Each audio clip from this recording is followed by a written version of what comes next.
Hi, my name is Garrett Christopher. This is my YouTube channel, Garrett's Movie Take. Yeah, I'm finally going to do something today that I thought about doing when I first started this channel, and that was give tribute to a great actor, director, writer, producer. I saw a movie yesterday that paid him his due, and it was very, very cool to see. It was my favorite part of the movie. By the way, my name is Garrett Christopher, and please visit my other YouTube channels, Garrett's Sports Take and Garrett's Take.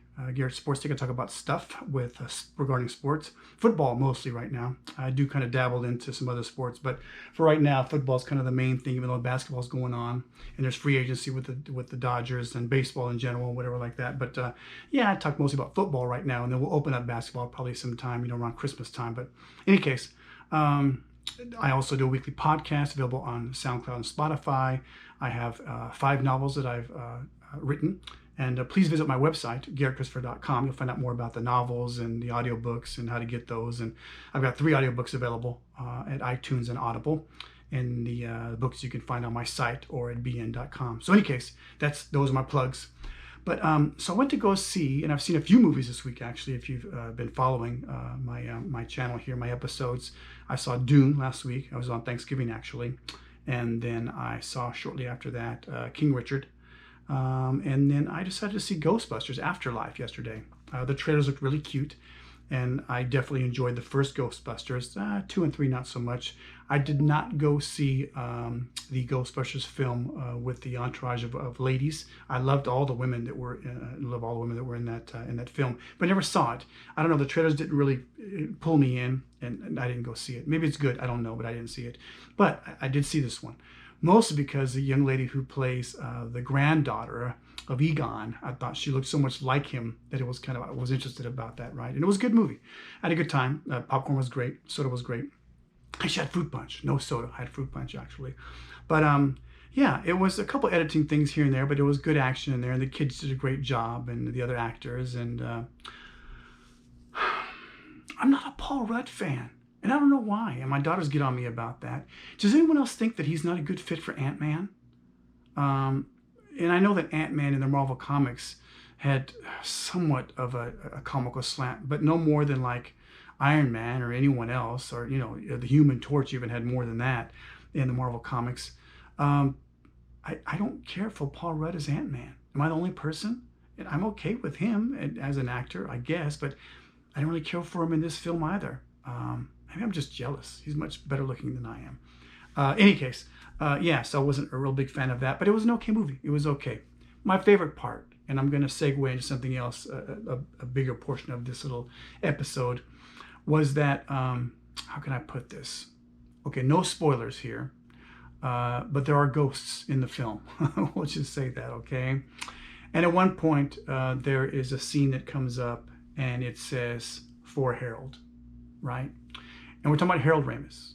So Harold Ramis was one of the 4 original Ghostbusters, right? So you had Bill Murray, Dan Aykroyd. Oh, shoot, what's the gentleman's name? That's terrible. That's terrible. I just saw it yesterday, and it's got a picture of his face. That's horrible. I apologize for that. Please forgive me. I probably should do this again, but I'll just take it as I'm an idiot, and I should have had this written down for all those gentlemen that played in the film.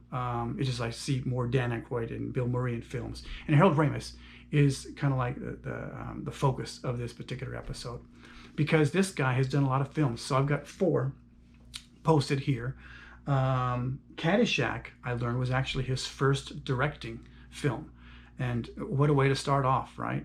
He paid his dues. This guy paid his dues, from what I could tell, as far as like going through and starting from the bottom, and other odd jobs, all the stuff you hear about with actors and writers and that kind of a thing, and how they kind of reached and got to whatever pinnacle that they may have reached. And Harold did that for sure. Here's why I like Harold Ramis so much, and here's why I wanted to devote a specific episode for him. So even though I'm talking about Ghostbusters-Afterlife, and I enjoyed it, I give it a B-. It's a cute film. Go in, get some popcorn, take your kids, enjoy it. It was a lot of fun. Like I said, a couple of things in there were like, so it's not the best film, but I get it a B-, and it was fun. But if you are a Ghostbusters fanatic, and if you like Ray Parker Jr., you're going to enjoy this movie, specifically because of how everything goes down. And just for that one scene where it says "For Harold," brought a little tear to my eye. The gentleman passed away about 8 years ago now. And yeah, we lost a good one. We lost a real good one. Again, I didn't know him personally. But I'll tell you what, I mentioned this before in a previous episode. His spot, character, and As Good as It Gets, he plays a physician. And he actually is the physician friend of, I think, the editor of Mr. Udall, who's Jack Nicholson, and he gets talked into helping out the child of someone Jack Nicholson favors very much so. He finds her intriguing and wants to really wants her around, and he needs her in his life, not just as a waitress, but as a person to kind of talk to and blah, blah, blah. Well, her child has some issues, health issues. So this Jack Nicholson character gets through some of his, pull, gets Harold Ramis's character to go see this kid. And instantly he determines what needs to be done and first-rate care, right, type of thing. If you haven't seen that movie, it's a very good film, by the way. I've already talked about that movie. But in that film, Harold Ramis portrays how I have always portrayed him. It's like, some actors, and even if they're character actors, right? And this guy was never like, for the most part, he was never the main guy in the film, right? Be it Ghostbusters or when he was in Stripes or whatever. He was always kind of like one of the sides. So you had the 1, 2, 3 top, and then he was kind of like behind all that. And yet so unassuming. He always had that, he's like the anti-me. I always have a scowl on my face. Harold always had this smile, this, kind of like a grin, this kind of like he's thinking something. His eyes always twinkling, and there's always something going on there, right? Where I'm just like dull and I look mad.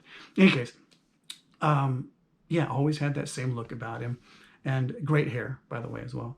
But yeah, just how he was in that movie, As Good as It Gets, is the same way I saw him and everything else he played. Just the same calm demeanor and very, calculated, and yet you knew there was, aside from what he was saying, there's something else going on right there. And I picture him, and maybe I'm totally wrong, but I picture him as someone who, that's the way he wrote, that's the way he directed, that's the way he produced, that's the way he acted, that's everything he did as far as entertainment with his movies. That was what happened.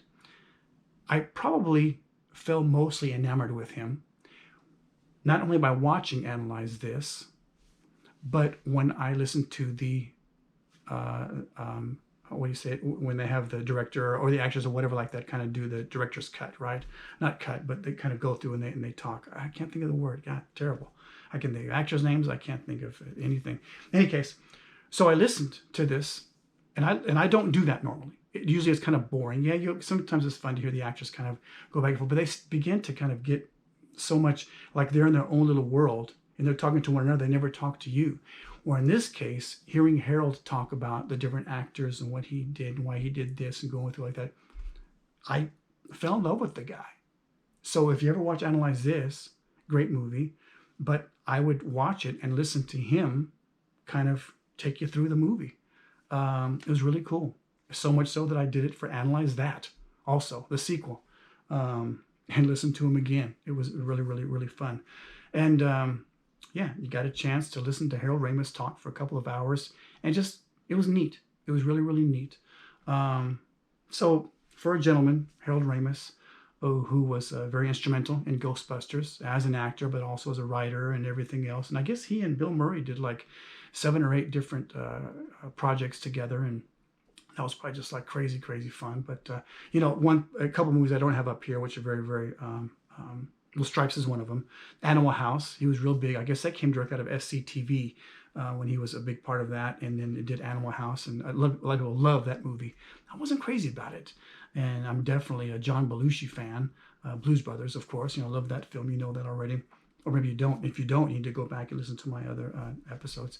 But yeah, so let me just say here and now that Harold Ramis, probably one of my favorite people in the industry. Yeah, really cool guy.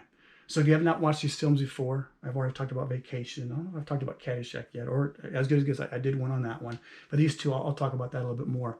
But if you get a chance, watch them. And yeah, really, really cool. I said Stripes. Meatballs, I think he did a little bit something with that one as well, and a bunch of other movies too, but ones that I can't recall right now. But Harold Ramis. So this is my ode to that gentleman. Like I said, it's been 8 years now since we've been without him, and but I'll tell you what, he'll always be around because there's stuff that is there. And if you are someone who really enjoyed the original Ghostbusters, I'd say for that reason and that reason alone, go watch this film. Check it out. It'll bring a tear to your eye, and it was very, very special the way they did that. I really like that. Very cool. All right, I guess that's it. Yeah, we'll kind of end it there. So Harold, we miss you, brother, and go see Ghostbusters-Afterlife, and have a great day. Thank you so much for checking in. Please visit GaretChristopher.com. I'm Garrett Christopher. All right, there you go. GoPro, stop recording.